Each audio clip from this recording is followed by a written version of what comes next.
গত ২ দিনের সবচেয়ে আলোচিত খবর ছিল যে তামিম ইকবাল বিসিবি থেকে পদত্যাগ করবেন, আর পদত্যাগ করেই বিসিবির পরবর্তী নির্বাচন করবেন।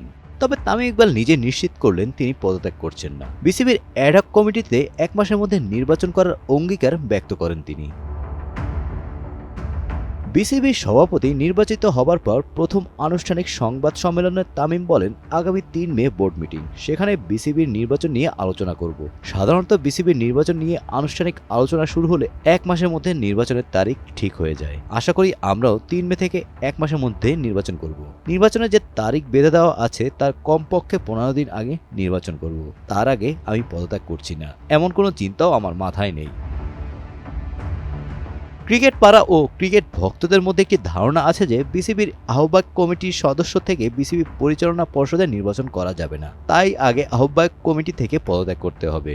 তবে বিসিবির গঠনতন্ত্র ও জাতীয় ক্রীড়া পরিষদের গঠনতন্ত্রে কোথাও এমন লেখা নেই যে আহ্বায়ক কমিটি থেকে বিসিবির পরিচালনা পর্ষদে নির্বাচন করা যাবে না। আর সেই জল্পনা কল্পনা শেষ করে তামিম ইকবাল নিজেই খোলাসা করলেন, পদত্যাগ না করেই বিসিবির নির্বাচন দিবেন তিনি।